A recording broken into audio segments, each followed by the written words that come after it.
Welcome to this edition of On the Scene. I'm your host, Tim Kelly. On today's program, we're talking progress. We're going to be highlighting the City of Suffolk's recently attained AAA credit rating, as well as give you a status report on the E-911 Municipal Center project. Stay tuned. Welcome back to On the Scene. We're joined today by two very special guests to talk about a very special topic. Joining us today is Mayor Linda Johnson and Lenore Reed, who's our Director of Finance here with the City of Suffolk. And we're here today to talk about the AAA credit rating that the City of Suffolk was awarded this past, well, actually just about a month ago. And again, ladies, let's start out by talking about the AAA rating. Again, it came from Standard & Poor's, and of course we also had upgrades from Moody's and from Fitch. What does this mean? Let's break this down. What does this mean for the citizens of the City of Suffolk and the City of Suffolk government as a whole? Well, I'm going to let Lenore talk a lot about what it means from a technical standpoint, but what I've been saying to folks is look at your credit rating. You know, always as an individual you look at it, and it's your borrowing power, it's your stability, it's your ability to pay back, and it's really basically shows how solid you are. And I think that shows that our city is solid, moving in the right direction, ready for progress, ready for growth, and doing everything we need to do. Lenore? And Mayor Johnson is absolutely correct. It speaks to the credit worthiness of the city. And so when the city is very strong, you get that AAA rating. It means that when we borrow funds, our government issued bonds are the strongest that they can be. And so it means for the citizens that we have a fiscally responsible team that's managing the city. Again, I know we really just received the AAA rating, but at the same time, we've already seen some benefits from that. Absolutely. I mean, immediately. So let's talk a little bit about what that rating will mean, as well as the other upgrades, for both refinancing and restructuring old debt, as well as also some new money that we might be looking at as well, potentially through these processes. Right. Well, as Lenore just alluded to, it guarantees you the lowest credit rating. I mean, no, not credit rating, excuse me. It guarantees you that low interest rate that you want. And again, I take it back to, you know, you can borrow money, but sometimes it is not the thing to do, and very often it's not. Right. It also increases our ability to pay as we go. We've built up our reserves, we've built up the monies that we need to be able to operate without having to necessarily borrow, which is certainly a benefit for the taxpayers. On our recent one, I think the really neat story is that we refunded some of the old debt we had and dropped those interest rates significantly, and it saved us $9.9 million, which, if you equate that, it's about half of an elementary school.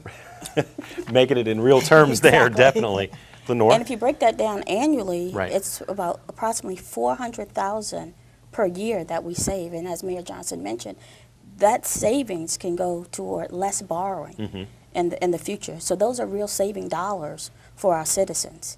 Because as you know, that we are a tax-based economy. Correct. And so it really saves us there. And in addition to that, like she said, $9.9 million, you know, over the life of those restructured loans. And it should be pointed out that we did not extend the life of those loans either. It's the same maturation date it would have been, you know, but we've saved all of that money, which is very exciting to do that, and especially in difficult times. Indeed. So we're very pleased. The other thing, obviously I'm ecstatic because we can tell. We went there thinking that it might take us a little longer, and it was very, I don't think surprising, but you know, we asked and we proved the consistency of what we've been doing, and I think that's the great piece of it. So you talk about consistency, and I know this has been a topic that we've talked about, or at least I should say City Council has been talking about for quite some time.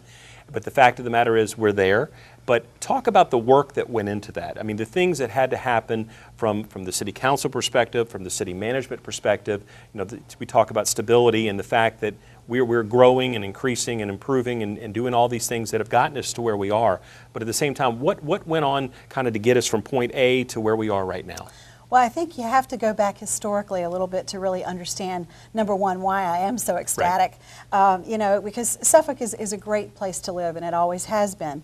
But at the point in time, I'd say 2006, where our reserves were woefully low. We were not prepared for whatever came along. We would have had to, I'm not sure what we would have done, borrowed, but at a high rate. Our ratings went down, and so we were kind of starting from square A. And what we did is we consistently created, number one, we were told to get financial advisors that would help us, which we did immediately. We put a very strong staff in place. Our management team has done an excellent job. Our city manager deserves a lot of credit for this.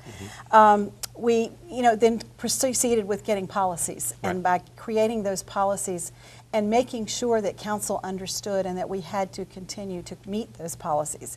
And you say getting AAA, we also have to keep AAA. That's correct. And by doing that, we have to continue to work very diligently to keep those policies in line. And we've done that. And at some point, we may even have to increase a little bit because we still have those 2 out there, and we want all 3 of those AAAs. Indeed. Indeed. Lenore, the work that's happened in the finance department as well as within the, as I noted, the management structure here with the City of Suffolk, just talk about your thoughts about that topic as well. Sacrifice. And I think we have a very strong governing body that leads management. The city manager deserves a lot of credit, as Mayor Johnson mentioned. We have sacrificed, we have provided balanced budgets, we have reduced the findings within the CAFR. That's our comprehensive annual financial report. We've stayed on task with our vacancies. We have the lowest per capita in the region in regards to our employment.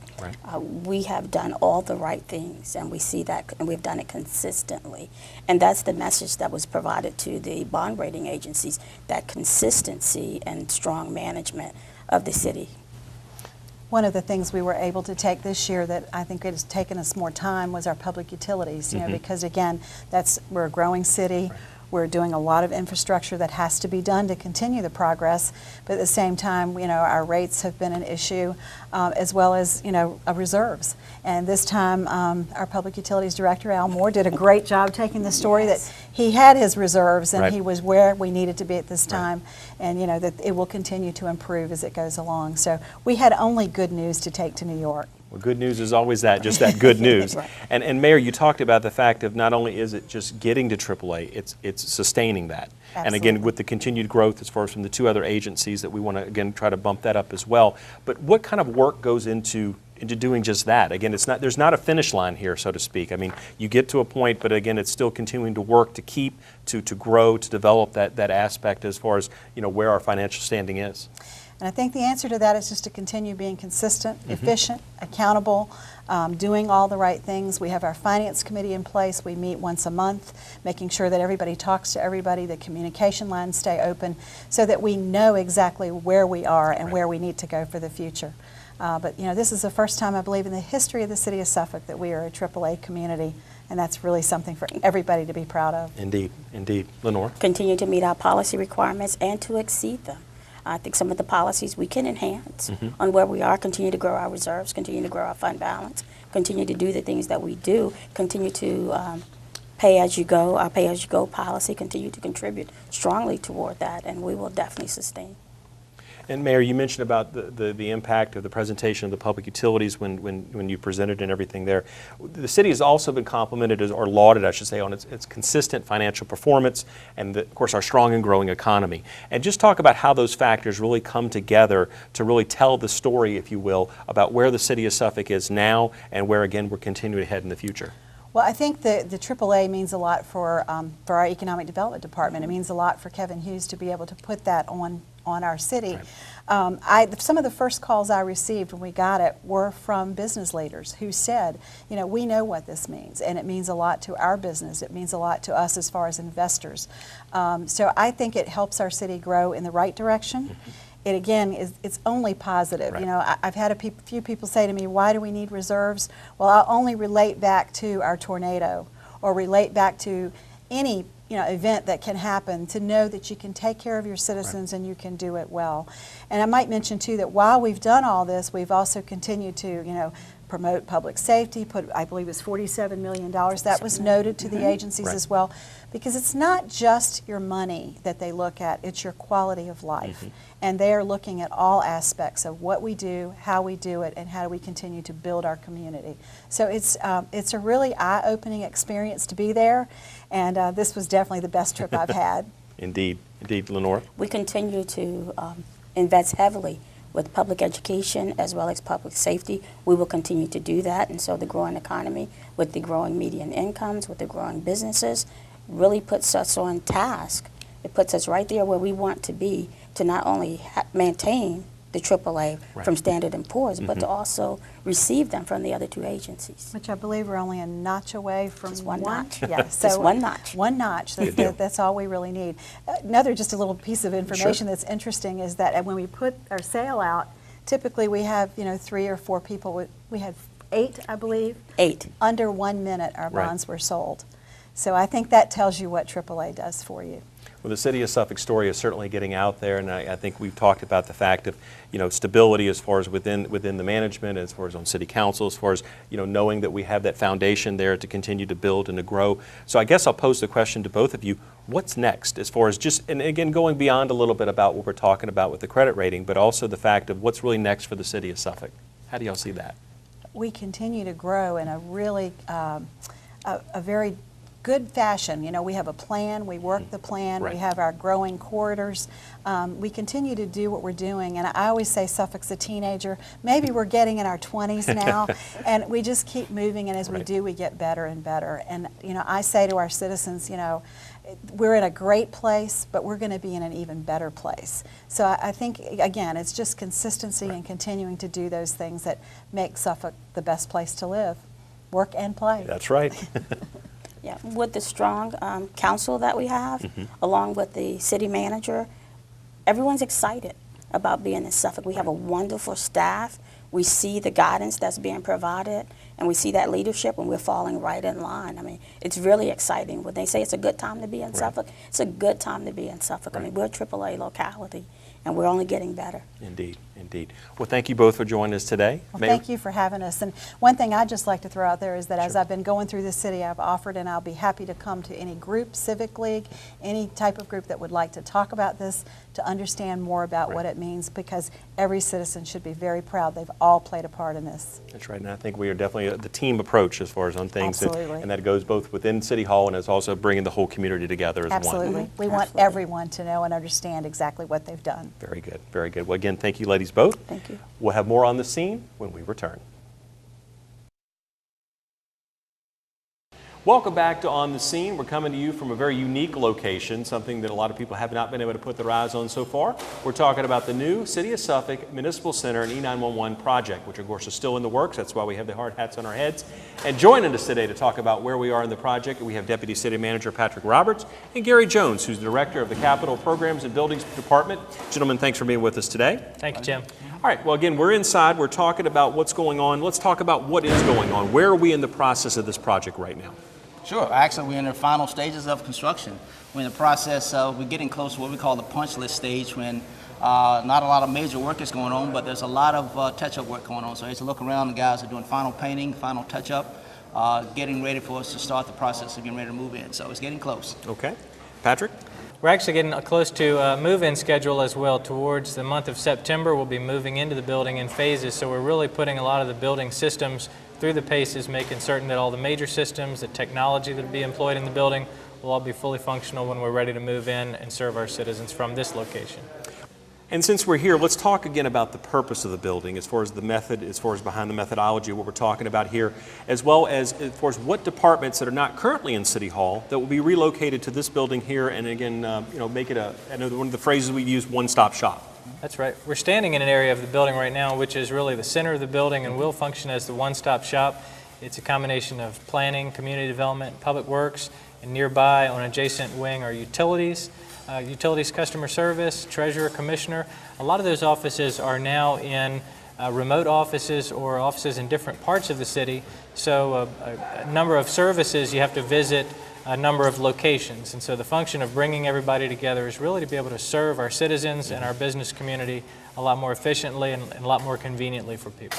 And again, with the 911 center that also will be part of this facility that we're in right now, that's an aspect, again, an aging facility that needs to be replaced, not only with the actual structure, but also with the infrastructure that's actually in that site as well, correct? That's correct. Yeah, as you mentioned, one of the big projects that's tied into the new municipal center is the E-911 dispatch center, Right. and also the upgrade to the entire communications system throughout the city. We're in the process of switching out the old analog system with the digital system, the P25 digital system, which serves all of our communications needs. It's not just police and fire, but it's also public works, parks and rec, public utilities, all of our communications throughout the city. So big upgrade for us, and of course the dispatch center is the centerpiece for the emergency communications component of it here, which is here in the new dispatch center on the second floor. So. And of course, we have the old tower that everybody's used to here in downtown, but that's going to be coming down. We have a new tower that's actually in place behind the Human Resources building, and that tower is actually up. But again, we're still making that transition as part of the development of the system that we're putting in place, correct? That's right. That's the primary tower, which is being relocated here from the original City Hall location to behind the Human Resources building. We the primary tower of a total network of 5 towers that serve as a signal distribution system for the new digital 911 system. And of course, that'll give us better coverage for our public safety personnel throughout the city of Suffolk. Because again, right. we were talking about, 430 square miles. We got Yes. a large territory to cover. We want to make sure we don't have any drop zones as far as within there, correct? Right, and it also allows us to communicate on the same page with our regional partners. Right. Okay.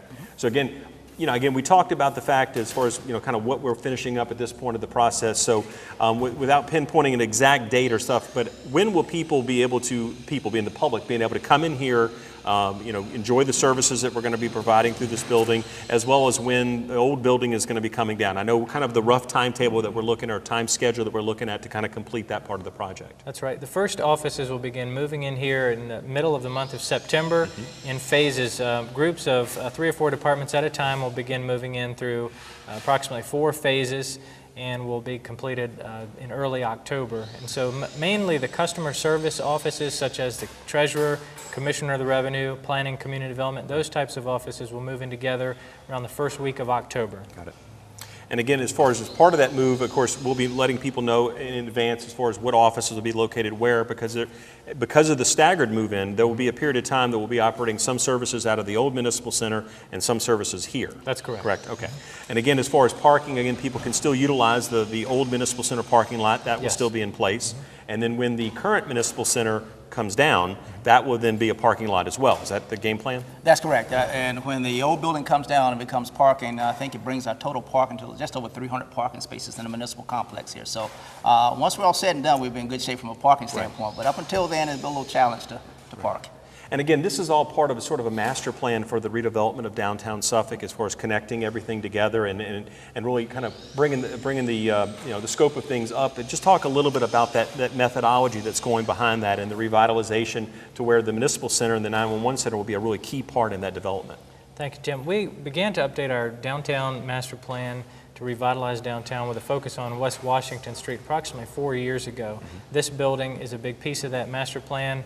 Next steps include the replacement of the main library branch on West Washington Street, but also enhanced streetscape, enhanced turn lanes, traffic signals, traffic lights, underground stormwater, those types of things, and upgraded utilities to really enhance not only the infrastructure on West Washington Street, but also to attract private investment in that corridor. And again, you need to talk about the intersection is just right out here with Wellens and Washington, and the improvements that have been made there. There are now, pedestrian-controlled crosswalks that are in place.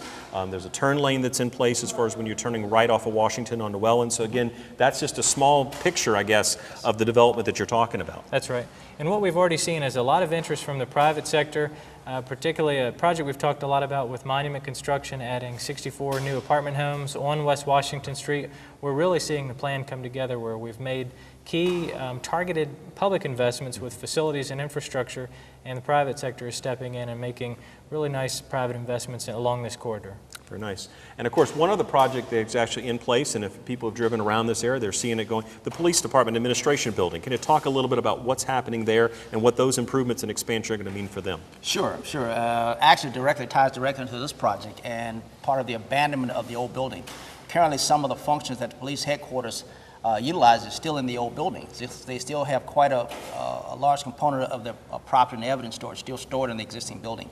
So one of the objects or the goals for the new facility here, the expansion of the existing headquarters, is to provide additional property and evidence storage, additional administrative space to accommodate the growth that they have that has happened to them since we built that building in 2009, but also for future growth in the future. So that project is on schedule to be completed just after this one. Okay. The plan is to get them to the point to get moved in over there around mid to late November. So it'll dovetail with this project from the standpoint we have to be out of the old building, have their stuff out of the old building, and into the new facility by the time we get ready to demolish the old building. So it's a project that's kind of a companion project with this one. And suffer some of the challenges we have with parking. But once again, once it's all finished, they'll have a completely built out site with additional parking, actually more parking than they had before. Right. So when you look at it as a complex, the expansion to the police headquarters, the new municipal center, and all the eventual parking, I think we'll be in very good shape from a public service standpoint. Again, definitely looking forward to it. And Patrick and Gary, thank you both for joining us on this edition of On the Scene. Thank you, Tim. And we look forward to further updates as the development of the structure we're in right now continues to happen. And that will do it for this edition of On the Scene. We'll see you next time.